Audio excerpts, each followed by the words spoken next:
talk will be critical thinking and writing in academia. Andrew will give us our presentation, and afterwards we will have time for Q&As as well. So if you would help me in welcoming Andrew. Thank you. Thank you. Thank you. Thank you for the introduction. My topic today is critical thinking and writing in academia. There will be an opportunity for questions at the end, and also I'm going to ask you some questions at the beginning as well. But most of the time in between, I'll be speaking. Please take notes, and that helps you think about what you might want to ask at the end if there's anything that's unclear.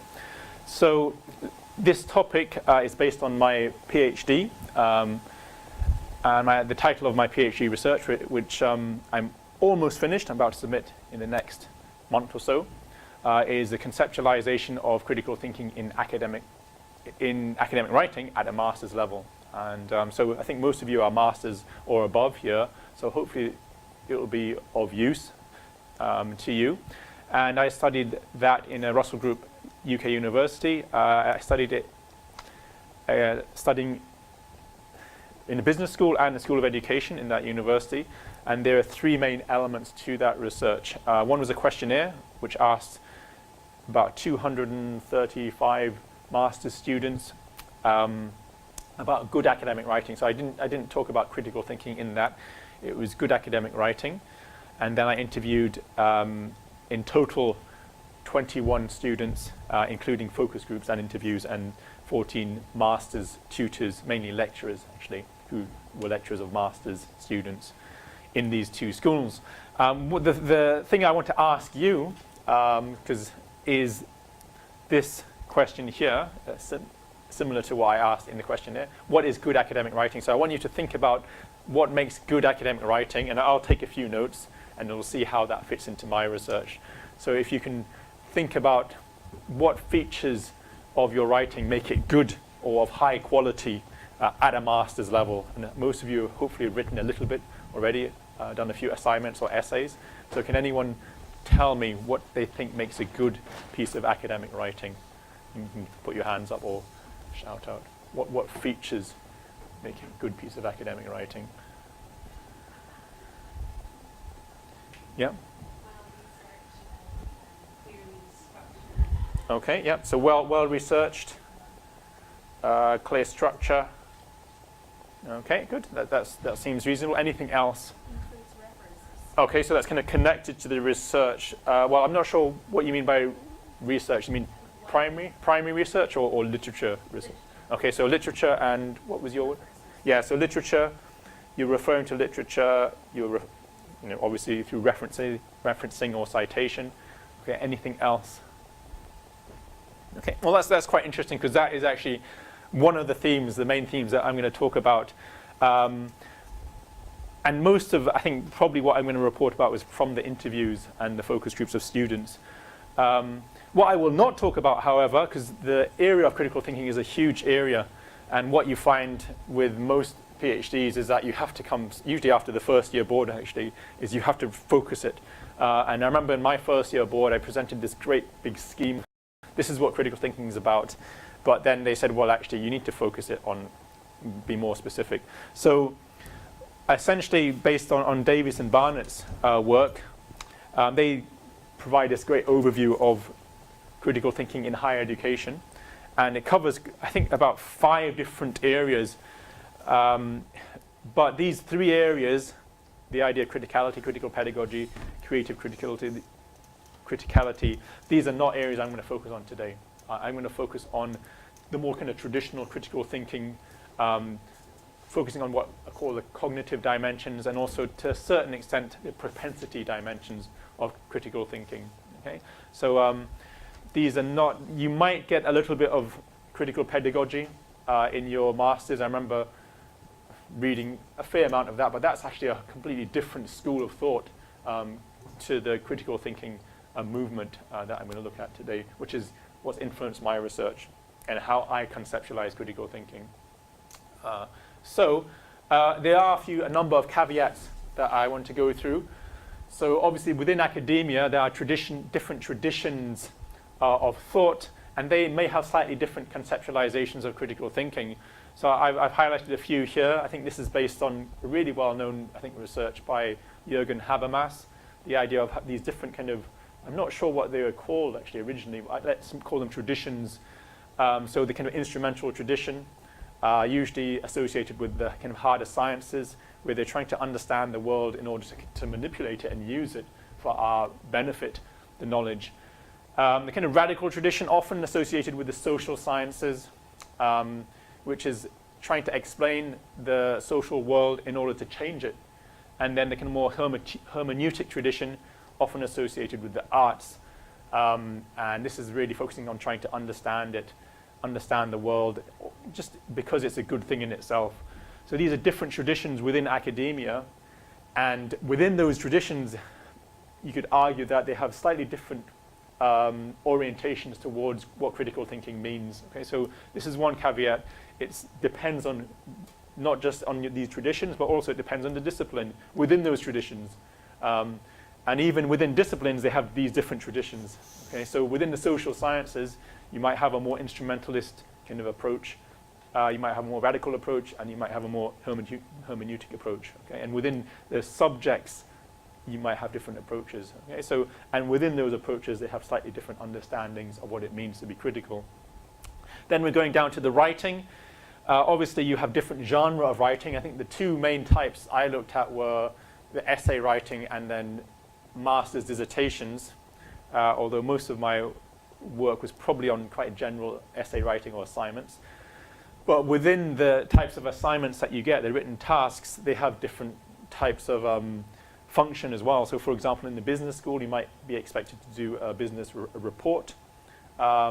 You might have to do a reflective piece of writing in education, and then you've got your traditional kind of argumentational writing. So they have slightly different foci on what it means to be critical within the tasks, within the genre, within the disciplines, and within the traditions that they fall into. Okay, so there's a lot of caveats here. So, however, I'm approaching it from quite a kind of generalist point of view. The reason for that is because you probably come from different disciplines, and if I said, okay, in business they have a very specific orientation towards critical thinking, and you're not in business, well, how is that relevant to me?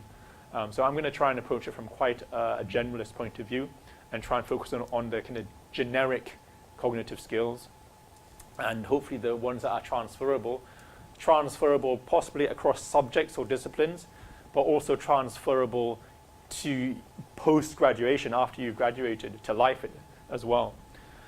So there are quite generalist assumptions about what I'm talking about. That so you have to be aware of that. And if you have any questions, my research was originally going to try and compare business and education, but there were issues with the sampling in that I didn't really get enough students from the business school, so I couldn't really make any conclusions based on the not major conclusions about the difference between the business understanding of critical thinking and the educational understanding. Okay, so the outline of the rest of this talk, there's 4 main areas I'm going to look at. They're not actually going to be in this order, a little bit like the question I asked earlier and the answers I got. So what does it mean to be critical? The first thing was actually based on literature. In academia, it tends to be literature-based or reading-based. This is the kind of foundation. Being able to read critical is kind of the first step. Then I'm going to talk about writing critically, because it's reading and writing, how these are connected. But there's a kind of in-between phase. If you imagine this as a process, as a writing process, when you're writing, a lot of you have written assignments. The first thing you do is not necessarily start writing. You actually have to start reading, and you build up your knowledge of a subject or discipline through reading. But it's not just reading to understand, it's also reading critically. So I'm going to look at that in a few minutes. And then that obviously leads to writing critically. And this is also, these findings here are essentially the themes from the interviews I had with the students and also with the tutors, and the combined themes. And then, as I say, there's this middle phase, which I'll look at as a third one, the kind of I wasn't quite sure how to label it, but labeled it critical reconstruction, where you're thinking over your writing. It may be a phase of redrafting, and you maybe you've written your first draft, and then had a break, gone to the author's seat and just relaxed, and then come back to it and read it again. Okay, it's not quite right. Maybe I need to reorder it, or there's something here. And that's actually very important. I think if you're submitting your first draft, it is very dangerous. You don't want to be submitting your first draft. You want to be at least your second draft, in a piece of writing, because this phase I think is very important. It's a kind of reflective phase. So I'll look at this one as a third thing. And then at the end, very briefly, I'll talk about the idea of what's called epistemological development. What happens in terms of how you think about knowledge in your discipline over, hopefully over a master's, although most of this research has been based on undergraduate development. But if you imagine, for some of you, what you're going to go through in the next year, the one-year masters that we have in the UK is an intensive period of hopefully change and development in terms of how you think about your subject. Okay, so I'll look at that at the end. So as we said earlier, I think the idea of reading is very important, and it's in many ways that provides a foundation to your writing, to your academic writing. So being able to read critically, I think this is based on the themes that came out, I think mainly from the students, but also the tutors as well talked about these. I think the first one here was this idea of critical disposition, which I think the tutors were tending to stress more, and it's having a kind of attitude or propensity to be critical. So I'll look at that, and then obviously you have to understand your discipline. So part of any academic discipline is you're learning, you're taking it on, you're trying to understand it.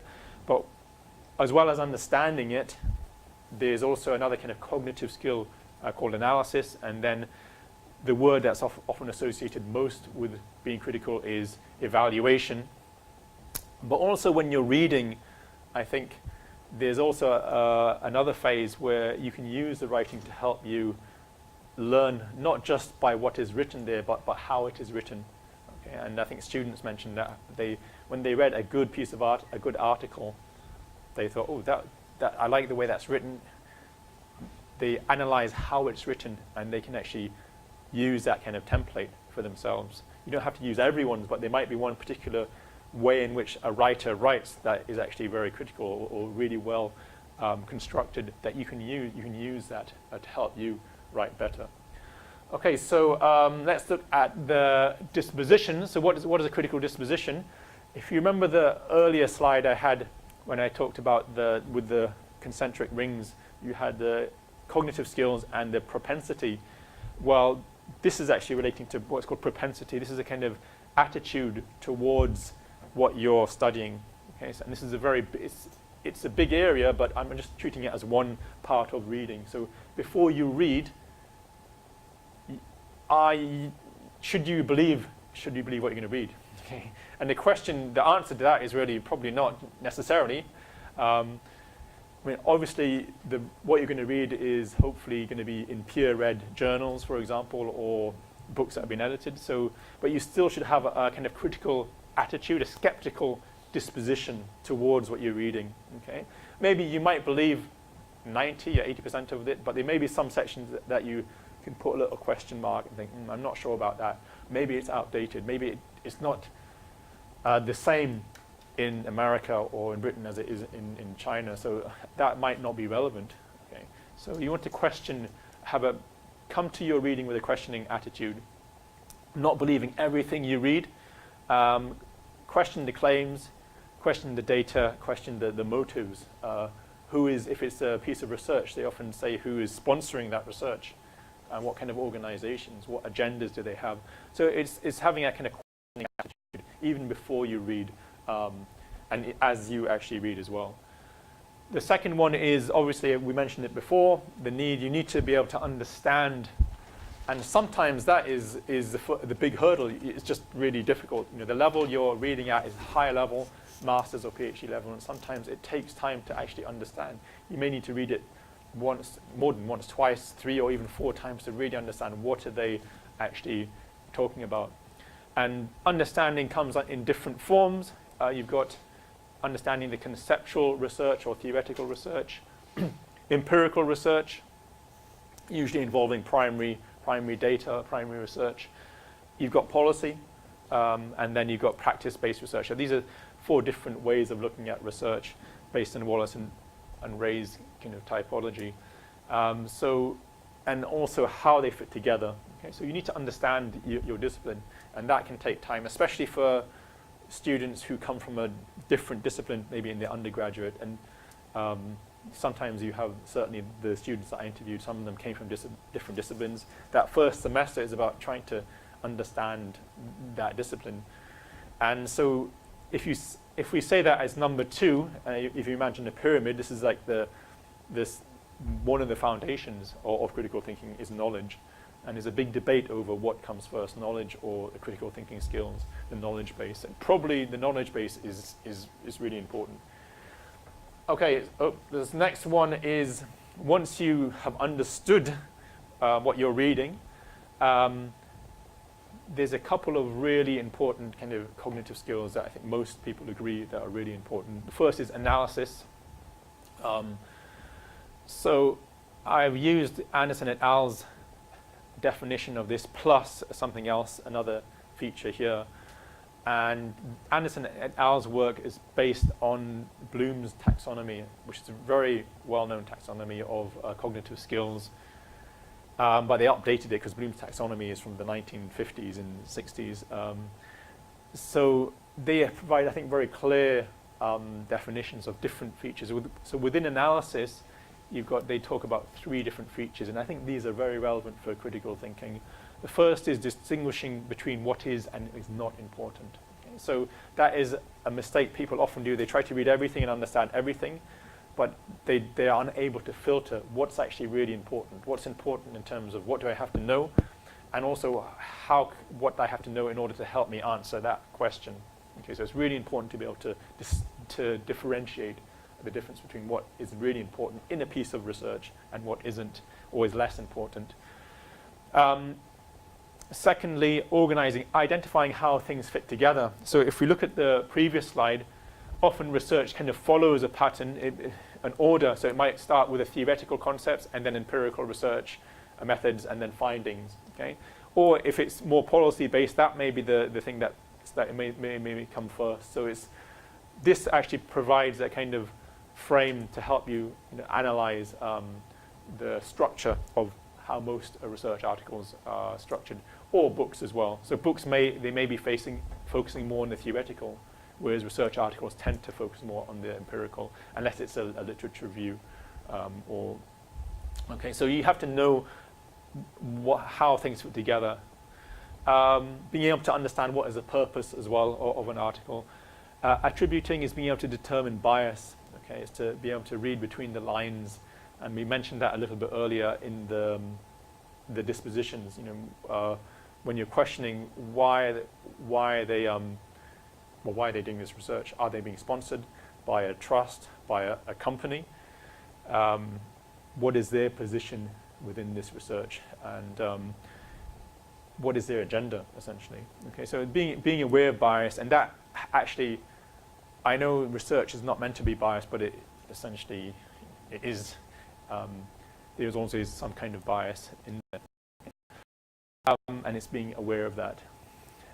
Then the last one, which was actually quite a strong theme, I think, among the students, they talked about comparing different perspectives, okay, different literature, and different theories, different evidence. Okay, so this is a kind of an important skill. So this is really looking at, say, one piece of literature, but this is then comparing that one with the other one. Okay. And then the next phase is the evaluation phase. So you've analyzed a piece of literature, you've compared different literature, and then also you have to evaluate how good is that piece of literature. And usually, traditionally, when you evaluate a piece of literature, it's looking at the claims. What are the main claims within that literature, and what are the premises or the support for those claims? So I've given a couple of different examples of the type of support you tend to have. So authoritative sources, what is a literature review like? Who do they use to support their the rationale for their research? Okay, there may be secondary data like statistical data. There may be primary data, which is obviously the research that they're doing within a research paper, and there may be references to policy and practice as well. So these are, I think, generally well-respected kind of supporting material for a claim in an academic piece of writing. And how are you going to evaluate the claims and the premises? Over here, you've got how are relevant and appropriate. Are you going to use relevant and appropriate criteria? And some of you have done research methods courses. I've been marking quite a lot of them recently. And within, for example, qualitative research, there's certain criteria that you can use to help evaluate and can see how a piece of research matches to that criteria. What are the strengths of a piece of research? What are the limitations? And at the end of the day, and this is very important, you have to make a judgment of how good this piece of writing is. And I remember when I was doing my master's dissertation, sometimes you read something, this is not very good. How did it get in a journal? And because you're kind of naive, you're thinking, I'm a master's student, I can't really say it's not good because this is in a published journal, a peer-reviewed journal, so how can it not be good? But sometimes you have question marks and think, this is, you wonder how it got through, slipped through the net. But I think because, as I say, if you're still a novice, you're still learning, you tend not to be too critical because you think, oh, they've got in. But I think as you get more mature, then you can be a bit more critical and think, well, or maybe you might not want to use that research. You can actually filter out and say, maybe this is not a good piece of research to use because it's just not good enough quality. So as you come to evaluate something at the end, you take a judgment or decision regarding the quality of that research. Okay? And critical thinking in the master's level, what I found was very much embedded in the methodology. How good is the methodology? So it's almost in this area here, because the primary data is based on the research that you're going to be reading. So this is what is slightly unique about master's level, in that you have to interrogate and investigate and evaluate the methodology of specific research. When you can do that, then you can then be more critical of that research and decide whether you want to use it or not. So evaluation is the fourth one. So when you're reading, you should be evaluating research, thinking about it. And then the fifth one is, did I get the fifth one? Oh, get back. Maybe I forgot. Did I forget the fifth one? I did. Anyway, the fifth one I actually just talk about is how you use that. Is kind of this decision. It relates to this one. Am I going to use this research, in my writing? Is it a good piece of research? And what you tend to find, maybe three different types of research. The really core research, I think, are really, really important for your research. And then maybe additional research, and then ones that maybe are more questionable. So there's different types of level of research, and that's where you make a decision about a piece of writing. Is it going to be a core? Are you going to foreground this research as being a key text, a seminal text in my research, or am I going to put it down in the periphery? Okay, so that's where you can use research, previous research to help you, but also you can use the form, as I said, of that research to help you in terms of how you want to write. You have to be careful, of course, because we're not necessarily writing research articles, so that's the danger about, say, copying the format of a research article and writing like that. The nearest thing is probably to your dissertation. The research article is often nearer in format to your dissertation, but not necessarily to a piece of writing. But there may be sections within a research article that you think I like the way they've said that, the discussion section, how they've compared, they've evaluated, they've analyzed. So you can use it, but obviously be careful. Okay, so the writing process itself, again, it's kind of almost a mirror image of the reading process. So again, this time, rather than being an input thing where you're taking in this knowledge, you're thinking about it, you have to actually produce this. You have to show evidence to the reader that you first understand what you're talking about. Okay, and then you have to show evidence that you've analyzed and you've evaluated the previous research, and also your own research as well. you self-evaluated, self-analyzed. But the other key aspect is then you have to produce an argument, a position here, and somewhere in there is this thing called your voice. Okay. So what I tend to find is that students tend to be quite strong. They reproduce the knowledge. They demonstrate quite good knowledge of a subject. But then some, you start to analyze, but this is actually the weakest. So it's almost saying, this is the difficult, and personally I find that really difficult as well, because often we're taught that you have to be objective. And in my survey, the students thought that was a really important thing, to be objective. Okay? But they also were asked about voice, and this is, what do you think? Do you think is important for a student to give their opinion?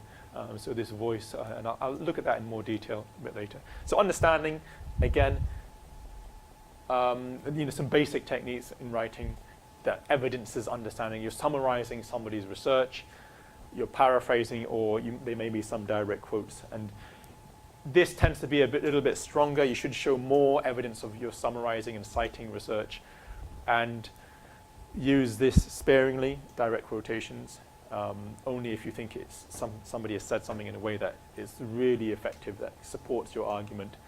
Paraphrasing is really, I think, the one that sometimes, if you're not going to use one, it's paraphrasing, because that's really difficult to do. But certainly you should be summarizing other people's research, and that shows very basic understanding. Sometimes people summarize it incorrectly, so if you're grading, okay, they missed the point. Okay, but these are I suppose, the three basic skills in writing to demonstrate understanding. I'm not sure, there may be other skills. You don't have to summarize in writing necessarily. It may be a table, maybe a summary table, for example. And often I remember when I did a literature review in my master's, I'm not sure if I've done it in my PhD actually, but I thought, how am I going to get to, I'll just do a table. And that kind of summarizes the key literature, the key concepts that I'm going to write about. So it doesn't have to necessarily be a piece of writing. It can be a table or graph or diagram that summarizes your understanding of the world. And then again, it's like the mirror image of the reading, but this time you have to show evidence that you've actually done it. So you have to analyze different viewpoints. Okay, so you're not just summarizing, you're then looking at what are the important points that Brown 2014 is talking about here. Okay, and it's different viewpoints. So this is where, remember I put comparing, a group comparing in the analysis. You look at, present their viewpoint, you might compare it to their viewpoint, or you might present their viewpoint, analyze it, and then evaluate it, and then compare it. Okay, so I think these three important: analyzing, evaluating, and comparing. Okay. And of course, when you're evaluating, you're looking at the strengths and limitations. You're using specific criteria to evaluate. You're also thinking about the relevance in terms of the literature, in terms of the context. How relevant is this literature to the context, first of my research, but to the context in which I'm studying? And is it transferable in terms of time? If it's from the 1980s, is it still relevant today? If it's from 2016, you kind of think hopefully it'll be relevant today. But also in terms of place, in terms of geography, how relevant is this research that has been done, I don't know, in the Middle East? How relevant is it to China or to Europe, to that situation? And that tends to be more important, I think, in the social sciences, especially in the social sciences, than say in the hard science. Context is very important. So you're analyzing and you're evaluating, but so you're showing evidence of that in your writing. Let's see. Probably after the writing, I will maybe have a little break for any questions so far, because we've looked at reading and writing. They're kind of a mirror image. And then we had the argument in being able to identify the main argument in a piece of reading. You also have to produce an argument. Okay. And I've just outlined a very simple model here. The claims, you have to have some kind of claim. What's your main point, about this? What's your main argument? And often a question will ask you to have a position. What's your view? And I think this is where it begins to get more difficult for people. They can read and they can summarize other research, they can maybe compare it. They have a go at evaluating, but then what do they think? Well, it's really difficult sometimes. But so here's a little framework. You've got a claim. Your claim should be your informed judgment on a subject. Okay? And you should try to support that claim a little bit like let's say the mirror image of the reading, with authoritative literature, both conceptual and empirical if possible, okay, if relevant. So you've got theoretical concepts, empirical literature. Secondary and primary data, obviously primary data would be your own research, secondary data, statistical data, and obviously if it's related to policy and practice, you should refer to that as well. So these are 3 different examples of different type of evidence people can use in their writing to support their main idea, their main claim or conclusion. Okay? So that's a very simple model of how you can use evidence to support your argument. Okay? And so if your research is focused on a certain policy, obviously you'll have to mention that. If it's focused on a specific pedagogy or practice, then you have to look at the implications. If it isn't, then you're probably more in this area here, where you have analyzed and you've evaluated, and then you've come to this conclusion. You've analyzed and evaluated, and you bring it together. Right. Right. The final one, which is often the one that people get stuck in, and it's very difficult to see this in essays sometimes, is this idea of your voice. And I remember I got feedback from my master's dissertation, and they kind of said, "Where's your voice?" What do you mean? So it was a bit late because it was after I'd finished it. So what do you mean? So I ended up doing a PhD, and this is the thing that, I've got the kind of symbol here, the icon. I suppose there's different ways of looking at it. It's your opinion, okay, but your informed opinion. It's not just your individual, this is what I think, although you can, in the social sciences, you can say, in my opinion, you can say, I think. Your stance, your position. So we have a lot of these words that have a similar meaning, but sometimes it's a bit confusing because you may get feedback. Your stance is not very clear. Your position is not very clear. Your voice is not. So they have a similar meaning. And I think the way I see it is that your voice should emerge and be part of your argument. So it emerges from your argument. It's your main claim, but also it's the way you bring together the evidence to support that claim. It's how you do it, and that is your voice. And as I say, recently I've been marking a lot of essays, and one of the interesting things was that the students were given a kind of template or frame or a scaffold for them to write the essays on. I think 95% of them use that. The problem with that is that the voice actually gets lost in the structure. And when people start to move away a little bit from that, then suddenly you get the voice comes out. So there is a kind of danger saying, this is how we want you to write. Everyone kind of follows the formula, and it becomes very formulaic. But the danger, if you don't do that, is then people can write the quality. You could go down. The quality could either go down or it could go up, and it's a kind of balance. But I think this year in the course we did give a frame, whereas last year we didn't. But I don't know if it was my teaching or something else. But the quality was better last year when we didn't give a frame. But maybe a very basic frame outline. Okay, but it seemed to be very formulaic this year, and the voice was lost. The voice of the student was lost in the formula. So it's maybe a kind of soft skill trying to give you a voice, but I think at least at the end, in the conclusion, you have to try and say, this is what I think, and this is why I think. When you summarize and bring together your ideas.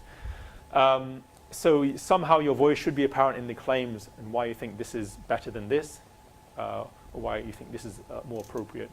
And obviously your voice should come somehow through the support. What kind of evidence you use. Maybe you like the empirical research of a specific tradition of thought, and you use a lot of that area, or a specific writer, of authority. So it's the kind of very soft skill, this idea of voice, but certainly lecturers really think that's important. But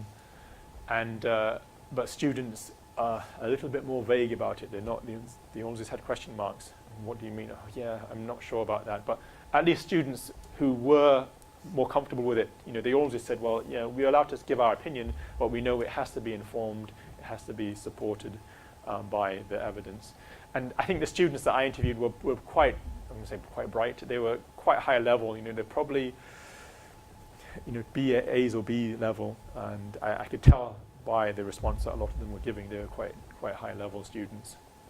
But that's why I'm going to use that knowledge to hopefully help us improve as well, what the students said, but also what the tutors said.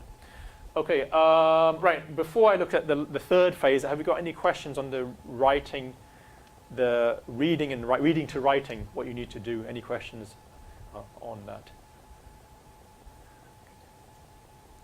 Or do we understand what voice is? I mean, it's slightly a kind of soft concept. Do we understand what we mean by voice? Yeah? I'm still a little bit confused about voice and argument. Yeah. Sometimes maybe I have an argument and whether it's Yeah. Not have to fight. Okay. Obviously, it's stating like a position. It's kind of expressing your viewpoint and how you support your viewpoint. Was that said? So the viewpoint is the claim. So voice and argument are kind of interwoven together. So what often happens in an essay, they compare different viewpoints, and then they say they're all great, they're all good. But the problem with that is that they're trying, in academia, they try to expect you to say, well, actually, maybe I think A is better than B, and C I don't think is as relevant. Okay? But if you just say, this is A, this is B, this is C, and you've analyzed, and they all have some good points about them, that's it.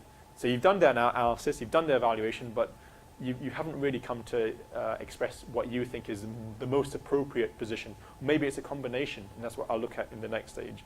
So this is where there's even, I think, a higher level. So we've done your analysis, you've done your evaluation. You have to decide which you think is maybe the most appropriate way. But you also have to be very careful. It might be a kind of false dichotomy they're trying to ask you, say, which is a better view, A, B, or C? And actually, you might find they all have valid points. So this is where you think, oh, but I don't want to say it's A, because I think there's valid points in B as well, and also C. So that's where people sometimes struggle. They're trying to force me to say it's either A, B, or C, when actually it might be something else, which we'll look at just now in a minute. And any other questions? Okay. So the next section actually, is kind of moving towards, I reckon, the end of your master's, even PhD level. But it's still something that I think is part of the process of writing in academia. So there's different traditions in academic writing. One is they talk about the process writing, and one is the product. And I'm kind of combining both of these. But if you're trying to, there's different things that happen in your brain as you write. So first draft, and as I say, don't just publish. I used to try and get a first draft in. As I went along in my master's, originally it was like the day before, and then I have one more day to quickly read it and send it. But later on, I became more efficient. Even up to a week before, you have a break, you come back to it, and then you start reviewing it a few days before the second draft, at least. And hopefully, when you come to do a master's dissertation, you have more time to review it. But what tends to happen in master's dissertations is that the literature review is actually pretty solid, pretty good. And then you get to the methodology, and this is actually where things often, I've spoken to other, I know it's anecdotal here, but I've spoken to other people, that's actually the crucial bit of the methodology. If you get that right, then it's going to be okay. If you get that wrong, and it's kind of surface level, name dropping, just we did a sample, we did this and that, and that's actually the crux, because most people have had an opportunity to revise the literature review 2 or 3 times. It's your third draft. Your methodology may be your second draft, and then your discussion might only, if you're lucky, you might have 2 drafts. So there tends to be a kind of trajectory, and the methodology is really the key point that actually turns whether you're going to get a high or low grade. And so that's kind of going back to the methodology. So methodology, often what goes on in the methodology is you have to solve problems. I think I call this a multi-cognitive skill. It involves different skills. But that problem solving can also be applied to writing just a normal essay. So now, which for example, how shall I order the literature? Okay, I've got 10 good pieces of literature. How am I going to order it so it supports my argument? So problem solving is a kind of, I think, a multi-cognitive skill. It involves different cognitive skills. It tends to be more stronger in the business school where people are expected to solve problems. Number 2 is reflectivity, where you're reflecting over your research, your piece of writing. So that's very important in a piece of, in a second draft or a third draft. And then the third one is this idea of what I call creative synthesis, okay, which is where you actually, you're not just saying it's A, B, or C, you're kind of bringing together, and you're actually creating D. I think that's PhD level, you're going for D, not just A, B, C, D. But actually, at master's level, if you're aware of something else exists between, you're creating something, it's also important. And it involves struggle. It's iterative. It's a struggle. You're constantly going backwards between the literature, between the writing, between the drafts. It's an iterative process. Okay, so first, problem solving. Again, what I said earlier, problem solving is the different skills, the different cognitive skills. So you have to show understanding, analysis, evaluating, and then, as I say, it could just be, what is the best way of presenting this literature?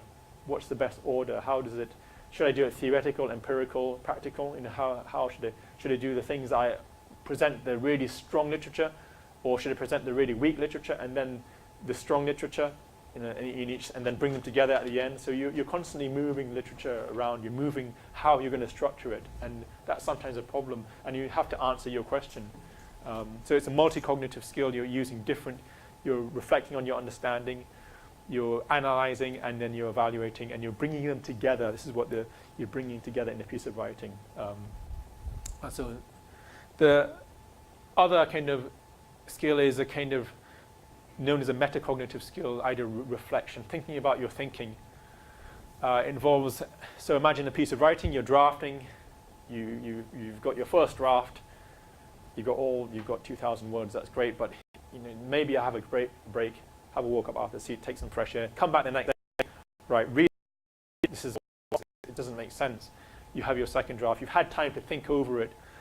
So this is in practice, when you're practicing doing your essay, but also on practice, you have to think about what happens after your first draft, and a lot of you will get feedback. You'll get formative feedback based on what you did well and what you need to do well. You have to use that, and students were saying the feedback you get from one assignment you should use to help you in the other assignment.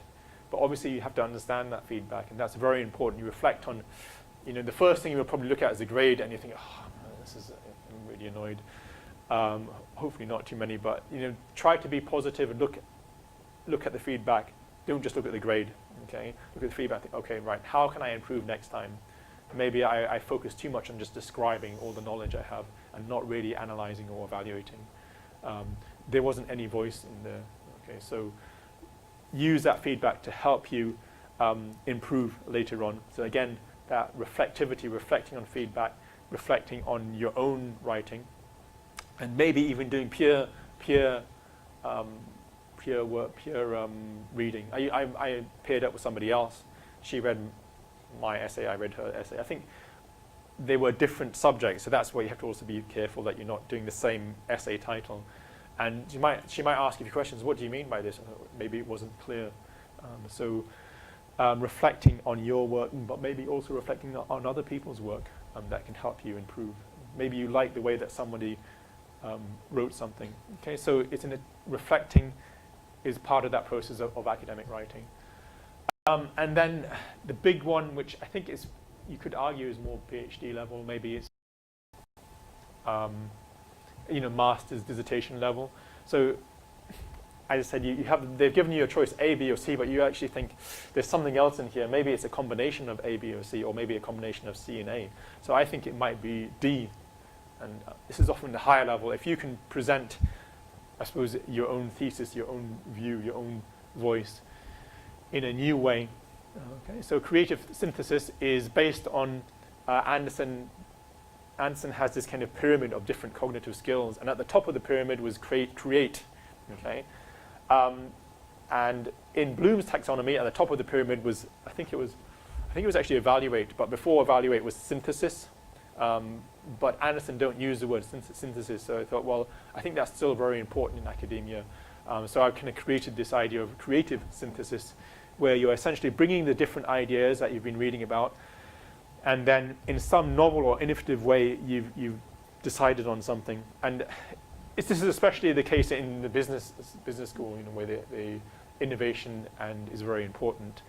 So the business school people tended to be very creativity is very important, and it's connected to innovation. The School of Education were a little bit unclear about this idea of creativity. I think it certainly is something that you can apply in the classroom.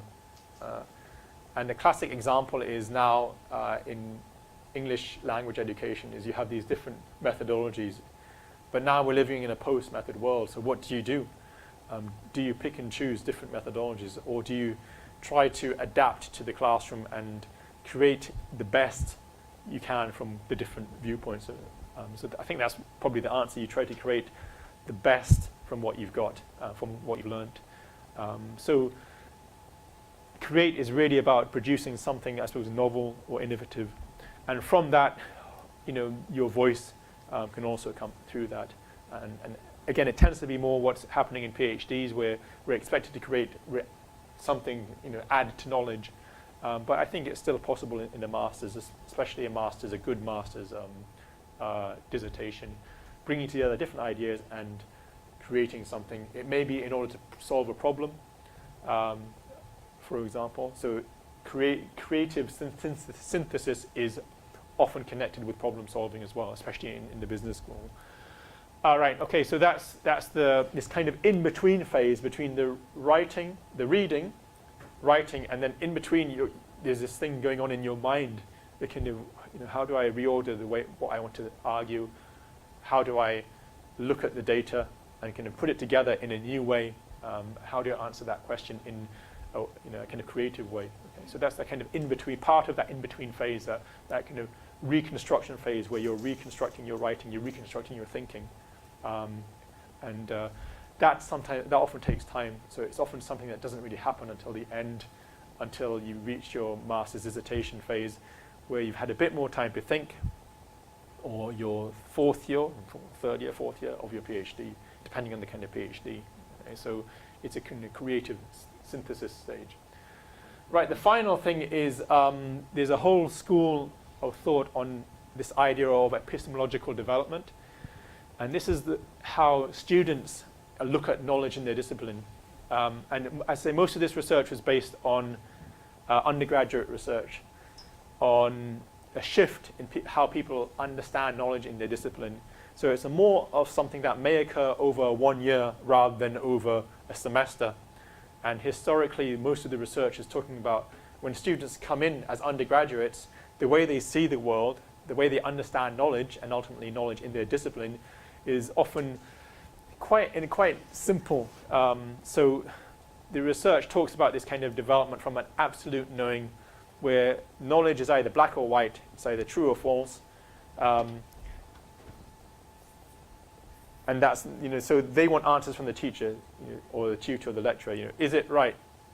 Is global warming happening, or is it not happening? Is it caused by human intervention, or are they natural forces? It's either or. Okay.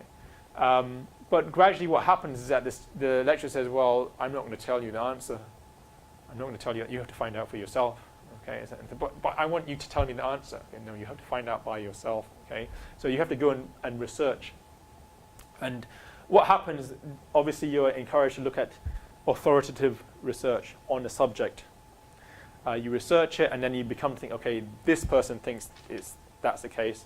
This person. So you become kind of dependent, not on your lecturer, but on really important people in your subject. And then you can use that, and then you say, this is what they think, this is what they think, this is what they think. They're all right. But the problem with that is that your voice gets lost. Okay, so it's this dogmatic idea of, because Kumarava says that we're in a post-method world, then we're in a post-method world. Okay, that's it. He's a really good writer. Okay, so he's right. Okay, so you don't question it. Or because Alice talks about this, then that's right. So you think everyone, you think you become academic. You know all about all these great writers, and they're all correct. Okay. But then there's a shift, and they said, well, actually, you have to be skeptical of all these writers, and then you shift towards, you have to become an independent thinker. So there's a shift to this idea, well, actually, this is what I think, this is what I think. Okay, these are different extremes, but the kind of goal often by the end of certainly an undergraduate course is to this idea of contextual knowing. So you look at your justification, why you think what you think should be based on not just your own experience, your own views, but on authority. So it's a kind of combination of these two within a specific context. And certainly within the social sciences, context is very important. So you have to be contextually aware. So if somebody asks you a question, is this evidence of global warming within the really wet weather we've had? And then you say, oh, yes, or no. Okay, it's just what Scotland is like at this time of year. But you might say, well, actually, it depends. Okay, so 2 words that I think I taught in the summer when someone asks you a question, it depends. Okay, so maybe you'd have to compare it. And then why does it depend? That's what you have to look at. Okay, so there's not always a yes or no question.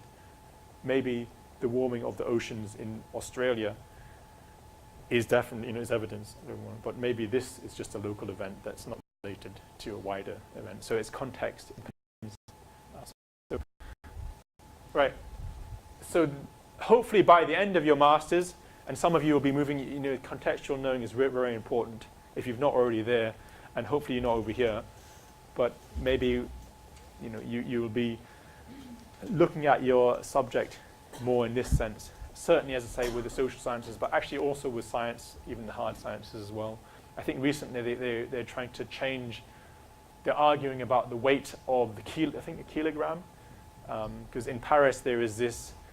I think it's this weight, and they've actually discovered that the kilogram is the ideal weight, the standard of the kilogram, and they want to move it away from that being the standard because over time it gradually wears down. So the kilogram is actually not objective if it's based on this particular kilogram in Paris. So they're going to try to create a new measurement of what a kilogram means, even in the hard science. It depends on the context. Are we talking about the Paris kilogram, or are we talking about, there's another way of calculating it, I can't remember what it was, another kilogram. Okay, so there are other variables that obviously affect how critical you can be. Your aptitude, your ability. I mean, I haven't done that much research in this, but these are almost self-evident. Your motivation to want to learn, okay? And that can go through waves. Your attitude towards wanting to learn, okay? And then the context. Hopefully, the learning context. How other people are motivating you. Hopefully, how teachers are inspiring you, or maybe a writer. Oh, this is amazing, this writer. I want to be like that person.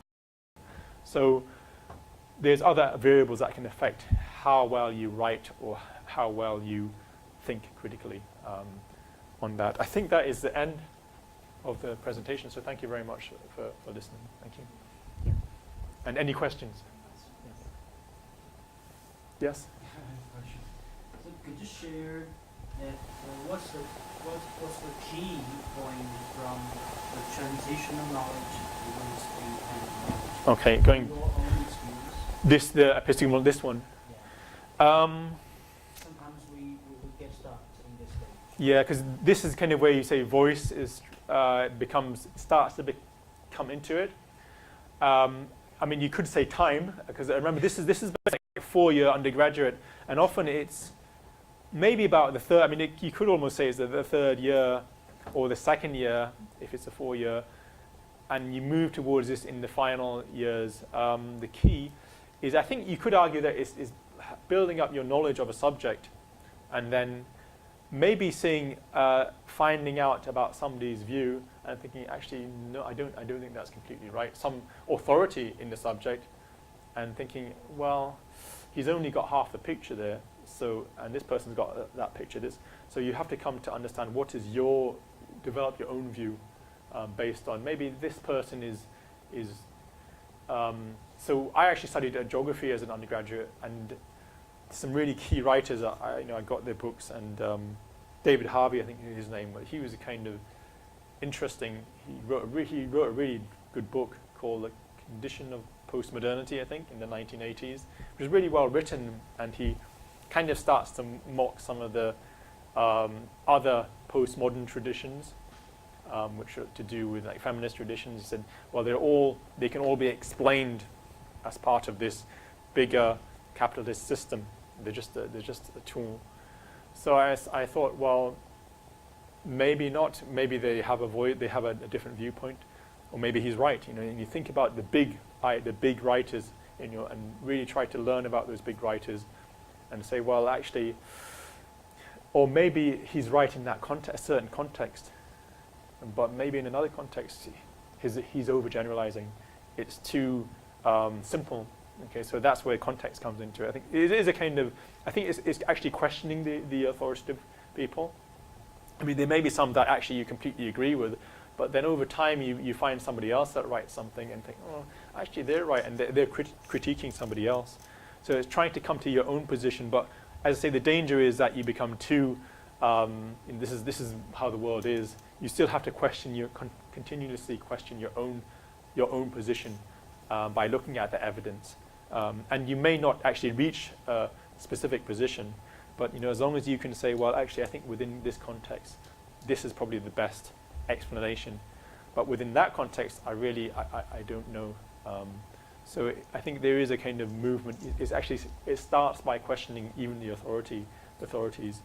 And often what you find with the authorities, they write these great books, but then you think, where's all the evidence? It's just this great idea, or the evidence is quite circumstantial. So it's sometimes looking at the evidence. And of course, we've had Krashen in English language, who's, the last 20 years, I don't know if you know Krashen. Krashen has been what I call Krashen bashing. There's just everyone saying he's good in some areas, but there's areas where they think, oh, he's really weak. But when he came out in the, I think, 80s, 70s, he was like the guru. But then suddenly everyone's against him. But I think you have to find somebody, I'm not saying somebody that you don't like, somebody who's maybe you can question and then eventually reach your own position. Okay. Does that answer your question? Yeah. Any others? Okay.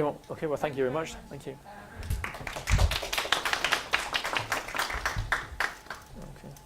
I've got some. I think you can leave the slides. I mean, you can give the slides. Sharing the slides. Yeah. You're welcome to. Yeah.